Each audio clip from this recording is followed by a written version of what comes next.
आज का प्रश्न है 20/12/2019, टाइमिंग 9 से 10 फर्स्ट शिफ्ट का। प्रश्न है सेकेंडरी मेमोरी के संदर्भ में निम्न में से कौन सा कथन असत्य है। तो इसका उत्तर हो जाएगा सेकेंडरी मेमोरी अस्थिर होती है, ऑप्शन 1। अगला प्रश्न है कि विंडोज एक्सपी में खाली जगह का उपयोग करके फाइल प्रबंधन किया जा सकता है। तो खाली जगह में क्या भराएगा, विंडोज एक्सप्लोरर का उपयोग करके फाइल प्रबंधन किया जा सकता है।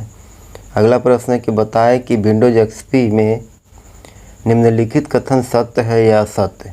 टास्क बार के सर्च बॉक्स में विंडोज को बिना कोट के टाइप करके माइक्रोसॉफ्ट वर्ड चालू किया जा सकता है। और दूसरा है कि माइक्रोसॉफ्ट वर्ड को स्टार्ट बटन पर क्लिक करके चालू किया जा सकता है और इसके लिए दिखाई देने वाले मेनू में ऑल प्रोग्राम, माइक्रोसॉफ्ट ऑफिस और फिर माइक्रोसॉफ्ट ऑफिस वर्ड को चुनें। तो इसका उत्तर हो जाएगा ऑप्शन 1 सत्य है। पहला और दूसरा दोनों सत्य है, पहला और दूसरा दोनों सत्य हैं।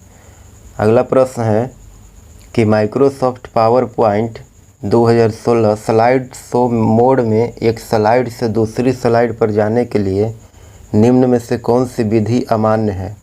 तो इसका उत्तर हो जाएगा ग्रिड लाइंस का उपयोग करना, यह अमान्य है। अगला प्रश्न है कि ट्रिम फंक्शन को माइक्रोसॉफ्ट एक्सेल 2016 में फंक्शन लाइब्रेरी समूह के खाली जगह विकल्प के अंतर्गत ड्रॉप डाउन मेनू में पाया जा सकता है। तो इसका उत्तर होगा ऑप्शन 2 टेक्स्ट पाया जा सकता है। अगला प्रश्न है कि निम्नलिखित कथन है सत्य है या असत्य है, बताएं। तो कथन पहला है कि हम चयनित सेल को एक वर्कशीट में हाइड कर सकते हैं। और दूसरा कथन है कि हम कॉलम्स या पंक्तियों को हाइड करते हैं तो संबंधित कॉलम, अक्षर या पंक्ति संख्याएं वर्कशीट फ्रेम से गायब हो जाती हैं। तो इसका उत्तर हो जाएगा ऑप्शन 3, पहला कथन जो है वह असत्य है और दूसरा कथन सत्य है। अगला प्रश्न है कि आप होम टैब में हैं, मेलिंग टैब को सक्रिय करने के लिए आप खाली जगह दबा सकते हैं। तो खाली जगह क्या भराएगा, तो इसमें खाली जगह होगा Alt+M। अगला प्रश्न है कि माइक्रोसॉफ्ट वर्ड निम्नलिखित में से कौन सा विकल्प यूजर को किसी भिन्न फोल्डर में फाइल की प्रतिलिपि बनाने की सुविधा देता है या किसी भिन्न नाम से प्रतिलिपि बनाता है। तो इसका उत्तर हो जाएगा सेव एज में, ऑप्शन 1 इसका उत्तर होगा सेव एज। अगला प्रश्न है कि माइक्रोसॉफ्ट वर्ड 2016 में अधिकतम कितने आइटम कट या कॉपी करके क्लिपबोर्ड पर प्लेस किया जा सकते हैं।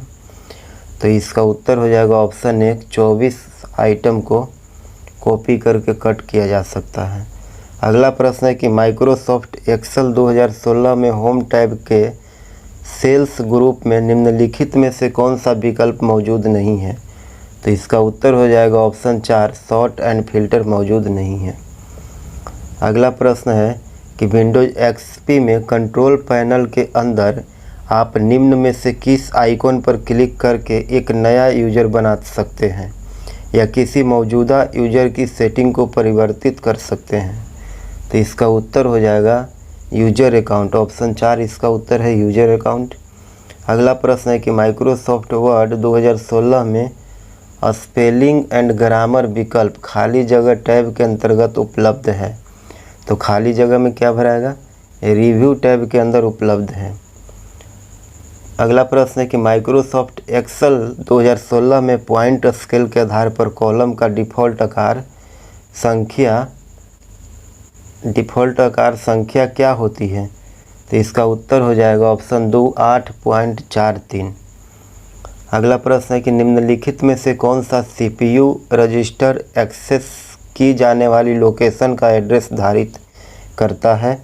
तो इसका उत्तर हो जाएगा MAR, ऑप्शन 3 इसका उत्तर होगा।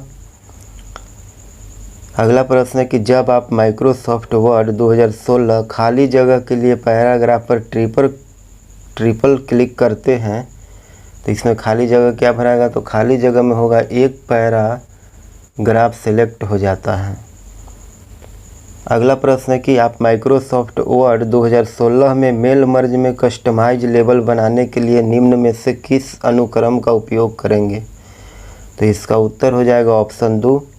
सबसे पहले मेलिंग में जाएंगे और मेलिंग के बाद लेबल्स में और लेबल्स के बाद लेबल्स ऑप्शन में और लेबल्स ऑप्शन के बाद न्यू लेबल्स में। इसका ऑप्शन 2 उत्तर हो जाएगा। अगला प्रश्न है कि यदि आप पूर्व परिभाषित टाइटल्स में से चुनकर किसी सेल को जल्दी से फॉर्मेट करना चाहते हैं तो आपको माइक्रोसॉफ्ट एक्सेल 2016 में खाली जगह टैब में स्टाइल ग्रुप में जाना होगा। तो खाली जगह में क्या भराएगा? तो इसका उत्तर हो जाएगा ऑप्शन 4, होम टैब में स्टाइल ग्रुप में जाना होगा। अगला प्रश्न है कि निम्नलिखित में से कौन सा उपकरण किसी इनपुट स्रोत द्वारा उत्पन्न ध्वनि को प्राप्त करता है, उस ध्वनि को कंप्यूटर में भेजता है? तो इसका उत्तर हो जाएगा ऑप्शन 4, माइक्रोफोन। अगला प्रश्न है कि सिस्टम सॉफ्टवेयर के संदर्भ में निम्नलिखित में से कौन सा कथन सही है? तो इसका उत्तर हो जाएगा ऑप्शन 4, सिस्टम सॉफ्टवेयर का उपयोग कंप्यूटर हार्डवेयर के संचालन के लिए किया जाता है। अगला प्रश्न है कि निम्नलिखित में से कौन सा एक इनपुट डिवाइस है? तो इसका उत्तर हो जाएगा बार कोड रीडर जो है वो इनपुट डिवाइस है। अगला प्रश्न है कि निम्नलिखित में से कौन सी भाषा चौथी जनरेशन की कंप्यूटर भाषा है? तो इसका उत्तर होगा ऑप्शन 2, पाइथन जो है चौथी जनरेशन का कंप्यूटरी भाषा है। अगला प्रश्न है कि MS एक्सेल 2016 की वर्कशीट में सेल A1 में THE फिल्म वाज ग्रेट लिखा है, सेल B1 में सूत्र बराबर प्रॉपर A1 लगा है, तो आउटपुट क्या होगा? तो इसका उत्तर हो जाएगा option 4, the film was great हो जाएगा। इसका ऑप्शन होगा 4 उत्तर। अगला प्रश्न है कि माइक्रोसॉफ्ट पावर पॉइंट 2016 में होम टैब के स्लाइड समूह में ऑप्शन लेआउट विकल्प का चयन करने पर कितने स्लाइड लेआउट बॉक्स दिखाई देते हैं?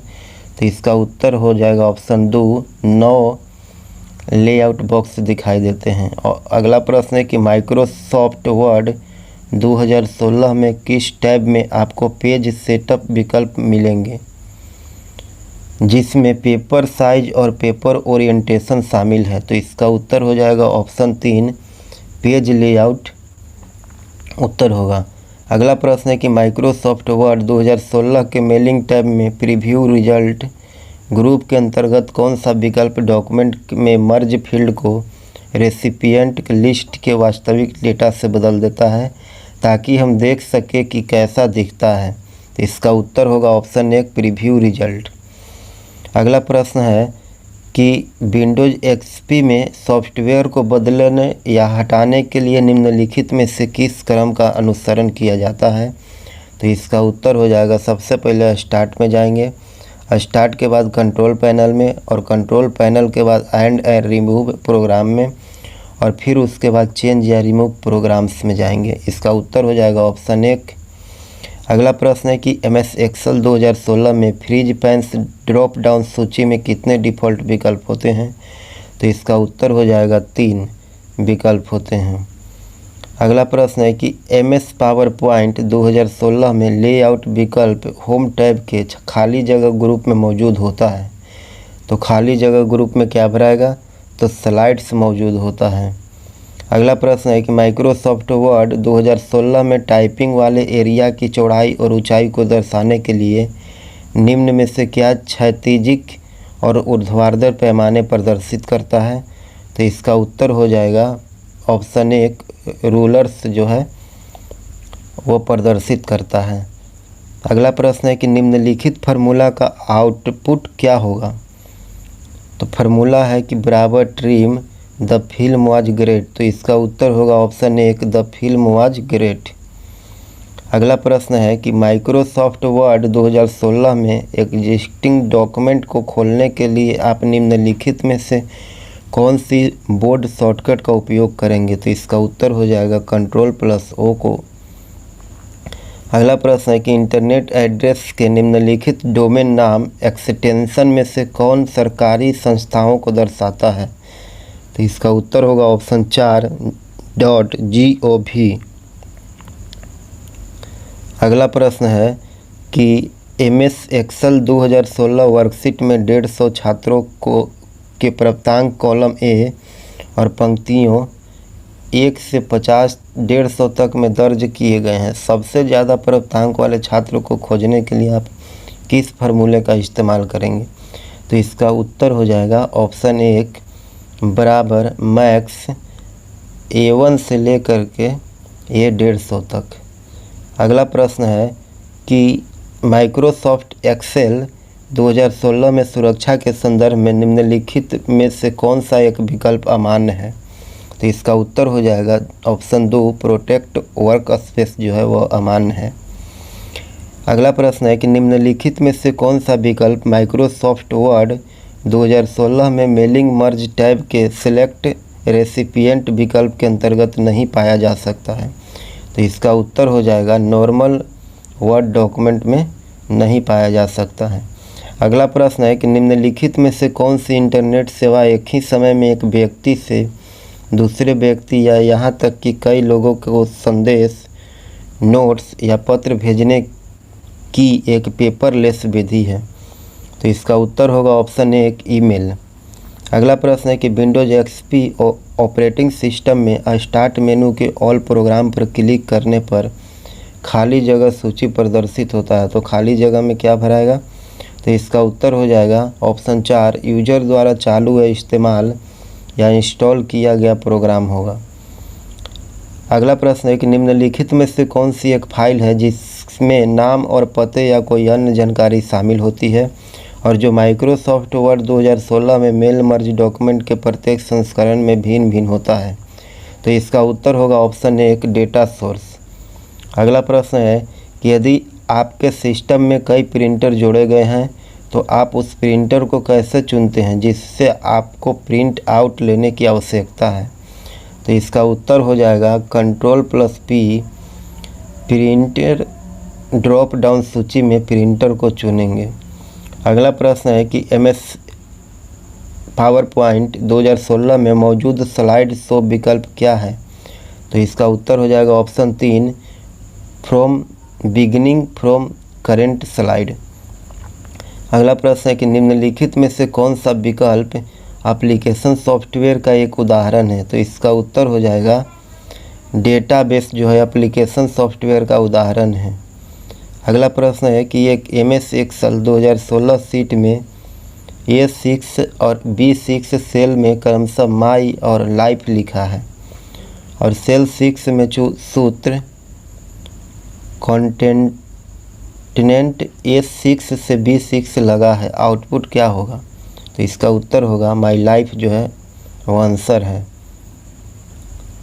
अगला प्रश्न है कि MS पावरपॉइंट 2016 में स्लाइड सॉर्टर व्यू के संदर्भ में निम्नलिखित में से कौन सा असत्य गलत है? तो इसका उत्तर होगा ऑप्शन 3 स्लाइड सॉर्टर व्यू तक पहुंचने के लिए आपको रिव्यू और फिर स्लाइड सॉर्टर का चयन करना होगा, यह गलत है। अगला प्रश्न है कि माइक्रोसॉफ्ट एक्सेल 2016 में वर्कशीट का नाम बदलने के लिए निम्न में से कौन सी विधि मान्य नहीं है? इसका उत्तर होगा ऑप्शन 2 उस वर्कशीट टैब पर सिंगल क्लिक करें जिसका नाम आप बदलना चाहते हैं। अगला प्रश्न है कि माइक्रोसॉफ्ट एक्सेल 2016 में फॉर्मेट सेल्स डायलॉग बॉक्स को सक्रिय करने के लिए निम्नलिखित में से किस कीबोर्ड शॉर्टर का उपयोग किया जाता है? तो इसका उत्तर हो जाएगा Ctrl+1 संख्यात्मक 1।